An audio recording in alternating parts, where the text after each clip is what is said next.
새벽 시간 하나님 앞에 또 영광을 돌리고 여러분에게 영의 양식이 전해지길 바라면서 오늘부터 다니엘을 읽게 됩니다. 다니엘은 여러분들이 참 많이 알고 있는 이야기이죠. 그런데 다니엘이 생각보다 얼마나 큰 이야기인지 여러분께 큰 역사를 다루고 있고, 그리고 우리가 알게 되는 여러 가지 다니엘의 몇 가지 세 친구와의 사건, 사자굴 사건, 이거 이외에 하반기에서 하나님이 얼마나 장대한 역사를 다루고 계시는지 이번 기회를 통하여 알게 되기를 바랍니다.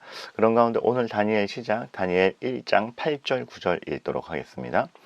다니엘은 뜻을 정하여 왕의 음식과 그가 마시는 포도주로 자기를 더럽히지 아니하리라 하고 자기를 더럽히지 아니하도록 환관장에게 구하니 하나님이 다니엘로 하여금 환관장에게 은혜와 긍휼을 얻게 하신지라. 아멘. 오늘 다니엘을 시작하면서요, 우리가 그동안 읽어온 성경 읽기가 누적되는 게 얼마나 전체적인 조망에 도움이 되는지를 좀 말씀을 드리고자 해요.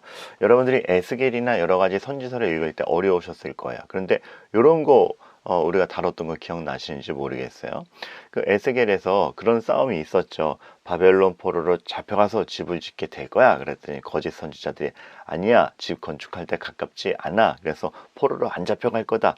그런 논쟁이 있었던 거 우리가 기억이 나시는지 모르겠습니다. 그러나 하나님의 선언은 분명했죠. 바벨론 포로로 잡혀가서 오랜 기간 있을 거다. 그러면서 그런 말씀 드렸던 기억이 나요. 그 포로로 잡혀가는 것이 이스라엘에게 낭비가 아니라 참 죄 중에 있는 이스라엘에게는 오히려 가증한 것, 죄악을 다 제거해버리는 기간이고, 하나님은 공연히 벌 주시는 것이 아니라 우리를 거룩한 길로 이끌고자 하는 목적이 있다라는 것, 그러한 얘기를 했습니다. 그래서 포로가 되느냐 아니냐가 중요한 것이 아니라 하나님 백성답게 되느냐 아니냐가 훨씬 중요한 문제로 등장한다라는 것, 우리가 그때 살펴봤죠. 그러면서 그 얘기 꺼냈죠. 포로가 되어서 비참한가? 다니엘과 세 친구가 비참했는가? 그 얘기를 했죠. 아니라고 했고, 그것이 진짜 아니었음을 밝혀주는 게 오늘부터 읽어갈 다니엘서 1장이라고 볼 수가 있겠습니다. 그러니까 참 성경은 단지 이론이 아니라 실제 삶이며, 실제 삶을 바탕으로 해서 믿음의 고백들이 나온 게 여러 가지 신앙적 정리라고 할 수가 있는 것이죠. 그래서 늘 말씀드리지만 성경은 공연한 철학이 아니라 하나님이 실제로 역사하시는 인생에서 어떠한 은혜를 드러내시는가, 또 하나님의 변함없는 선한 뜻이 어떻게 드러나는가, 우리는 늘 그것을 보아가게 되는 것이죠. 이런 부분도 보았던 거 기억날 거예요. 어떤 애굽, 이집트의 교만을 다루시면서 이집트의 교만이 무엇인가 라고 했을 때 뭐 강대국인 거야, 누가 뭐라고 하겠습니까? 근데 은혜 개념이 없는 주인의식, 이집트의 문제였죠. 힘을 가진 만큼 그 힘으로 누군가를 돕고 주변을 선하게 하는 것이 아니라 자기 위세를 부린다는 데 문제가 있었고, 자기가 가진 것으로 삶이 안전한 줄을 알았죠. 바벨론도 똑같을 겁니다. 나중에 오만한 왕들을 보면 태도가 똑같아요.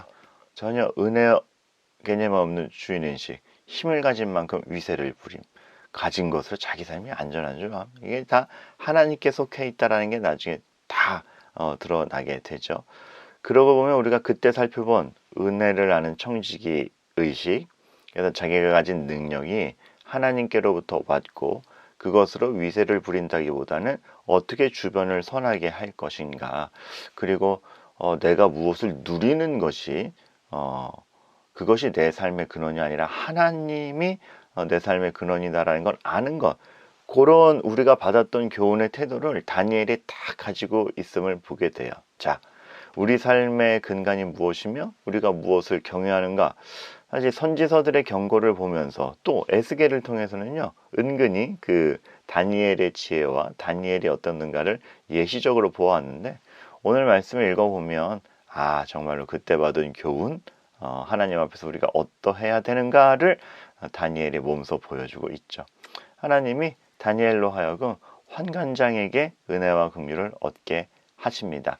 다니엘이 힘의 근원이 어디서 나오는 줄 알죠? 파워가 아니라 모든 것을 주관하시는 하나님 앞에 어떤 태도를 취하느냐가 자기 인생의 중심인 줄 알았어요. 그래서 행여나 자기 몸을 더럽힐 수 있는 것, 이방의 관습, 어떤 왕의 혜택을 입는 것이 자기 인생의 근간이 아니다. 종교적인 순결성을 지킨다. 그런 여러 가지가 종합이 되어서 다니엘의 태도를 결정을 하는 것인데, 거기서 하나님께서는 그 나라의 환관장도 움직여서 다니엘에게 은혜와 긍휼을 얻게 하시는 것이죠. 우리는 다시 한번 알게 됩니다. 무엇을? 우리가 계속 보아왔던 것. 우리 삶의 근간이 무엇이며 우리가 무엇을 경외하고 있는가. 앞으로 다니엘에서 펼쳐질 것은 이렇게 했더니 이렇게 됐더라. 물론 그것도 있습니다. 하지만 그런 공식을 아는 것이 아니라 지금 다니엘이 삶의 근간은 뭐를 알고 있지? 사실 포로로 잡혀갔으면 잡아간 사람이 제일 두렵지 않습니까? 그리고 그 사람에게 이렇게 비위를 맞추는 게 가장 중요한 일일 텐데, 다니엘에게 있어서는 그것이 가장 중요한 일이 있었어요. 자기의 삶에 가장 중요한 것이 내가 지금 하나님한테 어떤가가 가장 중요했고, 그것이 다니엘의 삶을 붙잡았고 실제로 그것으로 말미암아 모든 것이 결과하죠. 놀라운 건 다니엘이 그러한 행동을 했을 때 그 행동이 다니엘만 보호한 것이 아니라 그걸 바라본 사람들에게까지도 영향을 미치죠. 하나님의 역사는 어떤 그 신앙인 한 명의 생존만을 거는 것이 아니라 그 모든 것을 다루어서 하나님이 어떻게 역사를 펼쳐 가시느냐를 알려주십니다.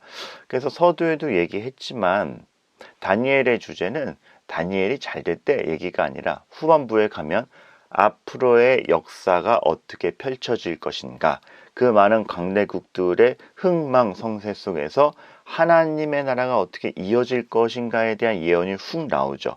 훨씬 더 그랜드한 광대한 하나님의 뜻과 여러 가지 은혜의 역사를 펼치는 건 우리가 다니엘을 보아가며 알게 될 것입니다. 그래서 단지 어떤 처신을 잘했네가 아니라 그러한 큰 역사 가운데 다니엘의 행동이 어떤 의미를 가지고 있는가, 그리고 큰 역사 가운데 우리가 있다라는 걸 안다면 오늘 하루를 어떻게 하나님을 의지하며 지내야 하는가, 그러한 것을 선명히 보여주는 것, 그것이 바로 다니엘의 큰 교훈이요 우리가 앞으로 보아갈 내용이라고 할 수가 있겠습니다. 오늘은 그래서 단순히 이렇게 하나의 사건에서 다니엘이 또 승리를 보여줬네 그것이 아니라 하나님이 무엇을 다스리고 있는가, 그리고 다니엘은 무엇을 바라보고 있는가, 하나님의 큰 역사 가운데 오늘 하루 자신의 처신을 정하는 다니엘을 보면서 그것이 신자의 마음가짐이며 행동이 아니겠는가, 우리가 다시 한번 돌아보게 되죠. 다니엘 굉장히 재밌게 읽어 나가게 될 것입니다. 근데 거기서 여러분들이 얻게 되는 게 어떤 단발적인 용기요 교훈이 아니라 크신 하나님의 역사에 대한 조망이기를 바라봅니다. 월요일입니다. 힘내시기를 바라겠고 주의 은혜가 가득하기를 소망합니다. 기도하시겠습니다. 하나님, 우리가 오늘 하루 살아가는 것이 그저 하루 살아가는 것이 아니라 영원을 관장하시는 하나님 앞에 주의 은혜를 구하며 우리 인생을 맡기며 살아가는 것임을 알게 하여 주시옵소서. 무엇을 진정 두려워해야 되는가, 누구에게 의지해야 되는가, 우리의 삶의 태도를 분명히 하게 하옵소서. 예수 그리스도의 이름으로 기도하옵나이다. 아멘. 공동 기도 제목으로 기도하신 뒤에 각자의 기도 시간으로 나아가겠습니다.